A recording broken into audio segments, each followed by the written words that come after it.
Good morning, everyone. Morning. It is a beautiful Saturday morning? Saturday. Saturday morning.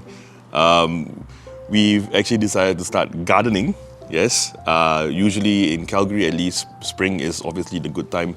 Although we didn't do it immediately after spring. Because why?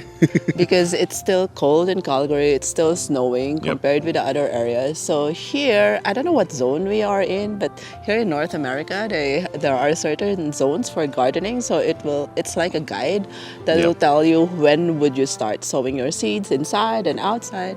So when is a good time for Calgary then? Apparently, for the best time in Calgary is until the May long weekend. Or after the May long weekend. After right? the May long weekend, which is Victoria Day, that's about, I think, third week of May, because that's the time when you will have double-digit weather. Positive, not negative.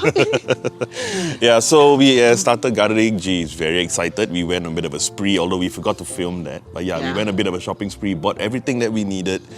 And G has done quite a bit already. Do you want to show them what you've done? Yeah, sure. Yeah, so James said we decided to do gardening, although we're not sure how successful we will be because gardening is very tricky here apparently.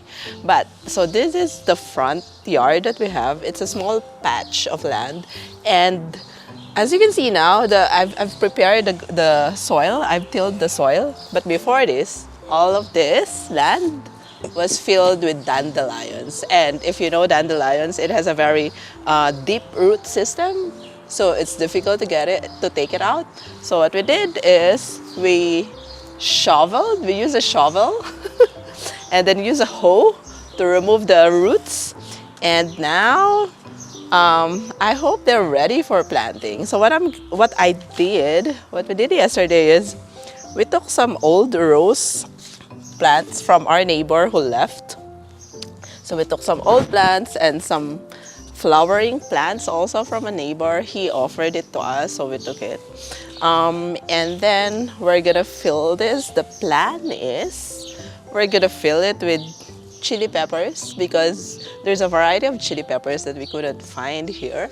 And we're gonna try to grow that here. We don't know how good will that go. So we'll do that. We're also gonna plant corn, a bunch of tomatoes. We have some asparagus seedlings over there. We also have okra. Oh, by the way, we also took the other plot because there's no one living here. And look at this. So these are chives that I saw growing. So I didn't dig it up anymore, but it was growing together with dandelions. And if you're not familiar with chives, probably you would have killed it already. But when I saw it, I'm like, this looks like chives. And so I smelled it, and it's indeed chives. So free plants. Okay, and one thing to note, so we live in a court. Usually there are bunnies here, squirrels, and a lot of birds, as you can hear now.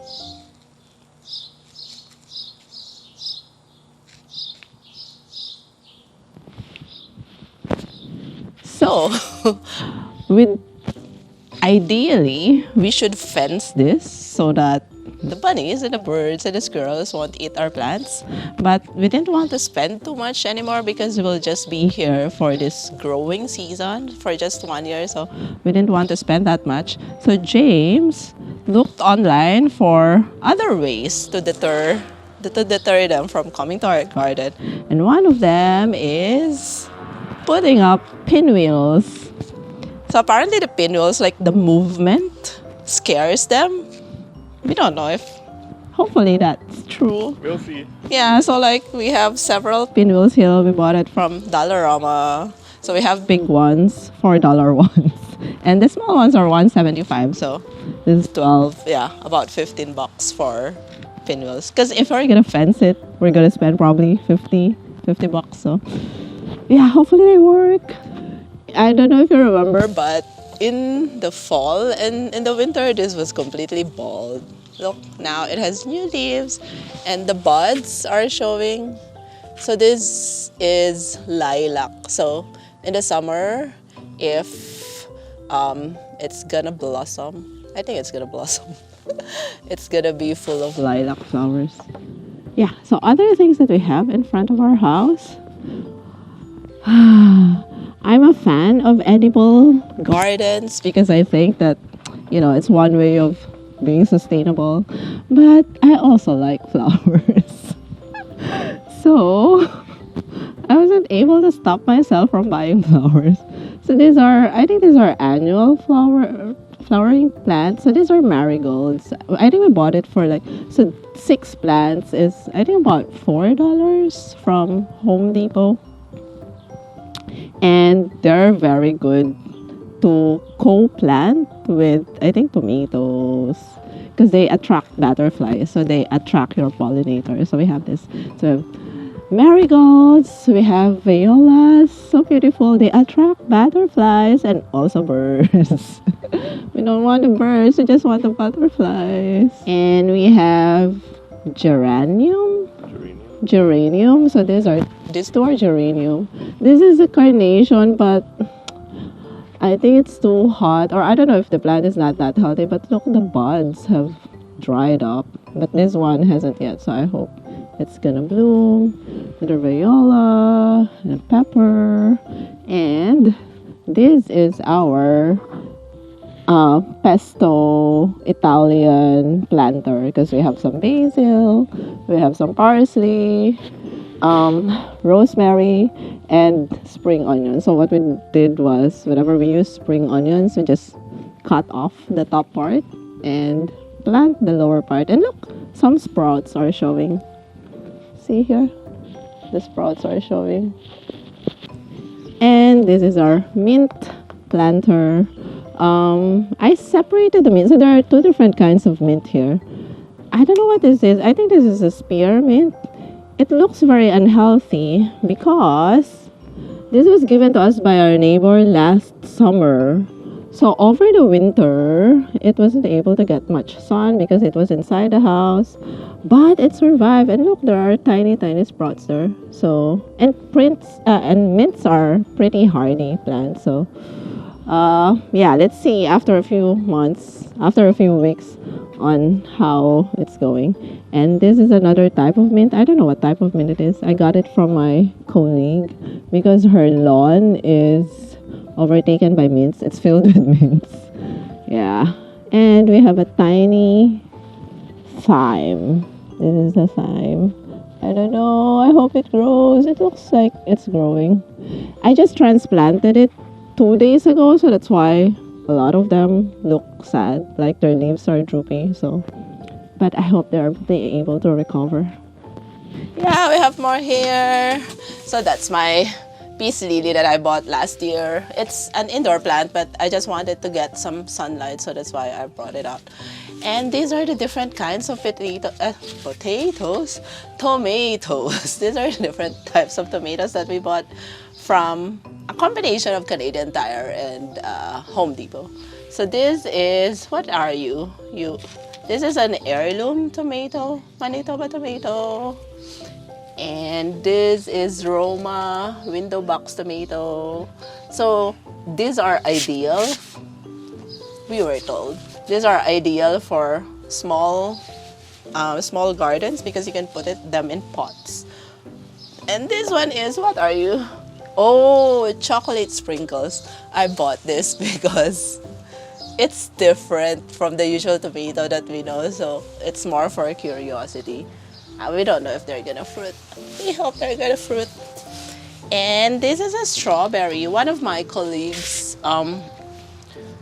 grew strawberry last year, and she said that she got a lot of fruit, so we also bought one just to try it out. And it has flowers, but they're wilting.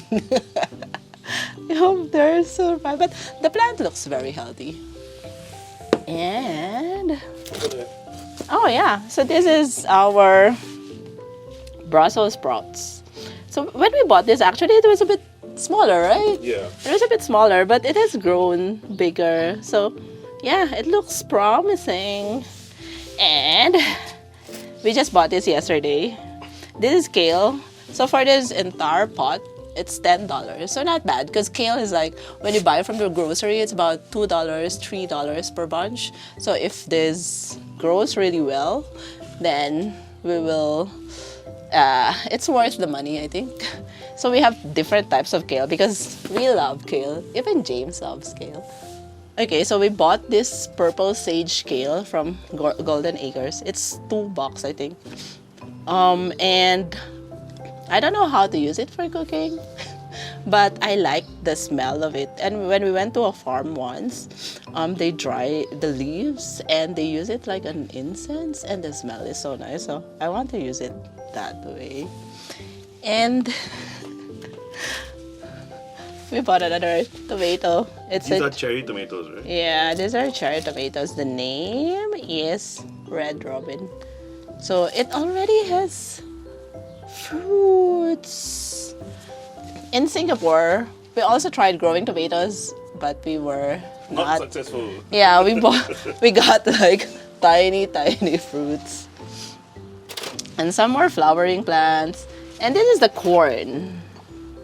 Okay, sweet corn. So We need to get more. yeah, because apparently you need to grow corn together for them to pollinate. So yeah. And this cilantro, because we usually use cilantro in our cooking, but what happens is we buy from the grocery, probably like this, right? One bunch, about $1.69 or $2. And every time that we buy, we don't use them all up. So some of them rot and we have to throw them.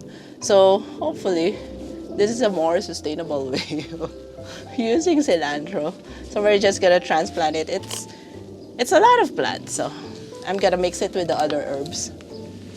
And some other flowering plants. And I think those from the province will laugh at me if they learn. Yeah, it's $10.99 for this small tomato. But I like it because James likes sweet potato leaves. I eat sweet potato leaves. It's very nutritious. So, and it's easy to grow. When we were in grade school, we would be given a plot of garden. And Easy in the Philippines. yeah, easy in the Philippines. But it's summer, so hopefully. Yeah, it's easy because it propagates so well, and you just plant it and you just water it every day. No need for fertilizers, I think so. But yeah, let's see. You've also got an experiment over there. Yeah, ow. Wait, is this the seeds in the packet or the dried one? Yeah, these are the seeds in the pot. We bought seeds from packets from Singapore. So these are Thai basil. These are bok choy. This whole box is chili peppers. Then this is, what is this? Oh, arugula. This is kale, another type of kale. And arugula also. So we'll have more. So yeah, I hope we'll have enough space to plant all of this. And Wait, we also have another experiment with the dried chili seeds. oh yeah! So that's how crazy we are when it comes to chili. So what we did is, so this is okra. This whole line is okra. Oh, there is dried chili. This is dried. And over there is lemongrass. But that's from seed, right? Yeah, those are from seeds. But we have a lot of ants on the ground. I don't usually like ants because they eat everything. Okay, so yes, that is the start of our garden. Now, yes, we are gonna do future videos to let you guys see the progress, everything. Hopefully it works. I hope it doesn't result in ultimate failure and it's just mud everywhere and everything dies. But yeah, this is the start of our very first spring in Calgary. We'll see how it goes. In the meantime, thanks so much for watching. See you soon.